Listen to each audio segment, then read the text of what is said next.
Hi my friends, thanks for your attention. This starts a long time ago. A little before COVID-19. Dick Bowers brought us some LN4 hand prostheses. And we began to help people who needed them. In the middle of COVID-19 we became ambassadors of the LN4 Foundation. And since then we were able to donate more than 150 hand prostheses. The program was very successful. And you can see several examples of the prostheses delivered throughout Honduras. For this we have the help of Rotary clubs of Tegucigalpa and San Pedro Sula. People started calling us to see if we could help with another type of prosthesis. At that time, we didn't know how to do it. In October 2020, a young boy contacted us via Messenger to see if we could help his friend, who had lost his leg in a motorcycle accident. Unfortunately, we didn't know how to help him. But we started thinking about how to do it. And we thought, and we started looking for where to get help for him. First, we looked in Choluteca to see if there was someone who could assemble prostheses. And we found a small place that was also a non-profit foundation.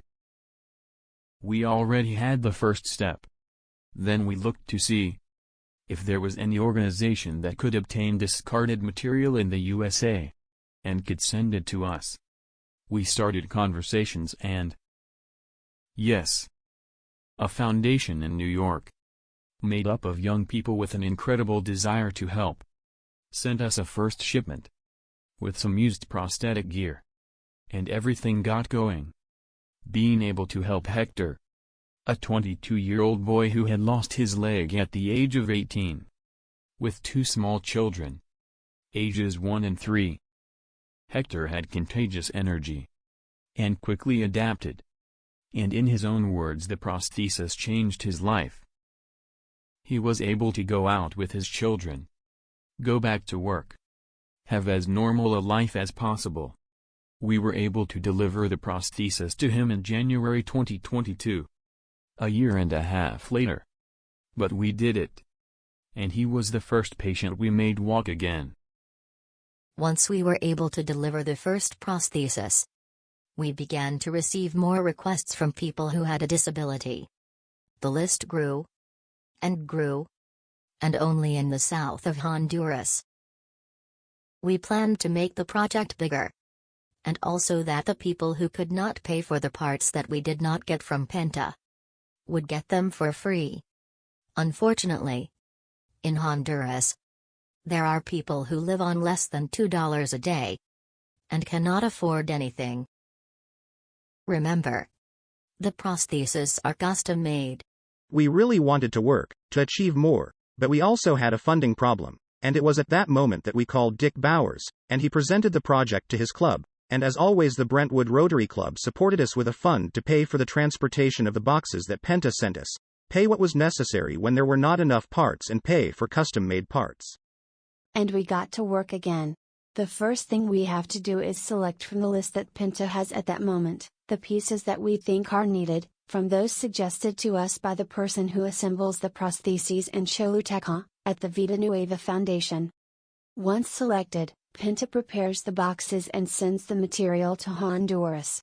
Upon arrival we have to do some paperwork at customs and at the Health Regulation Agency, and after these steps the boxes finally arrive in Choluteca.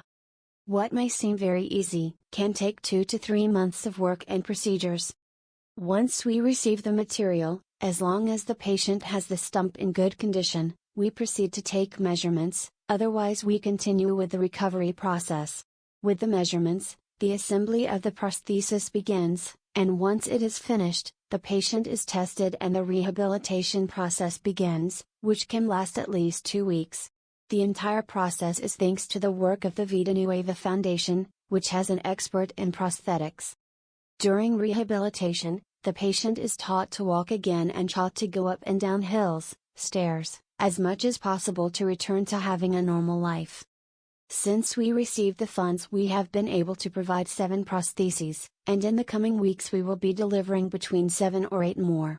The work does not stop, and our intention is to reach anyone in Honduras who cannot afford a prosthesis and offer them a better quality of life.